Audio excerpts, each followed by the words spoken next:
City County Councilor Keith Graves is stepping down from his role as chair of the Education Committee.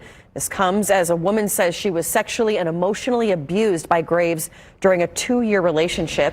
The councilor says the relationship was consensual and denies any wrongdoing. But IT Mate's Kyla Russell spoke to that woman and has her story. Kyla.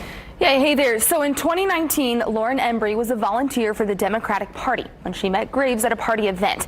They began a relationship with each other in 2020. She claims the abuse nearly cost her her life.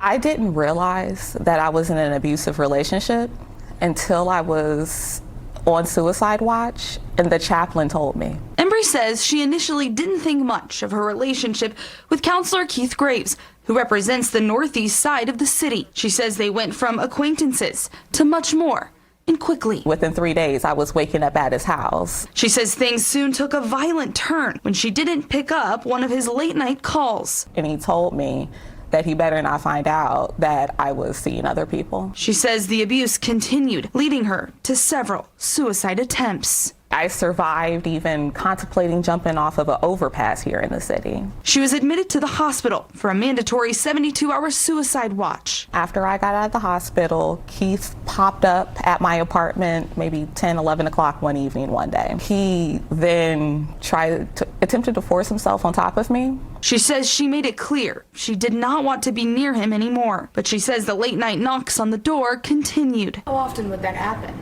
At that time, it felt like every other day. He doesn't take no as an option, especially from women. Graves did not agree to an on-camera interview, but issued this statement. Unfortunately, the person I was involved with from 2020 to 2022 has chosen to portray our time together inaccurately, rather than honestly representing our relationship. The recent allegations of sexual and emotional abuse are alarming and false. This is the first time I've heard that Miss Embry believes she experienced abuse. Sexual abuse allegations are not something I take lightly. They are serious and carry criminal consequences. While I regret that there's a story from a past relationship that I'm not proud of, no criminal charges were filed.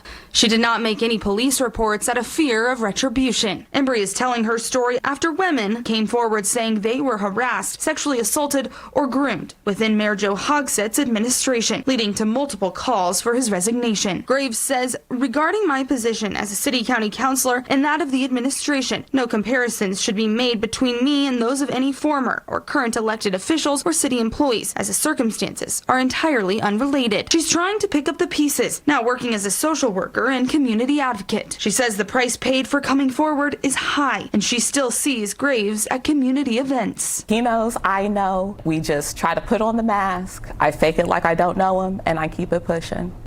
Now, City County Council Majority Leader Maggie Lewis says she's committed to confirming the validity of these allegations. For her full statement, along with Graves' full statement, go ahead and grab your phone and scan that QR code on your screen. That will take you to the As Seen On section of our website, where I've posted both. I'm Kyla Russell for Wish TV and WishTV.com.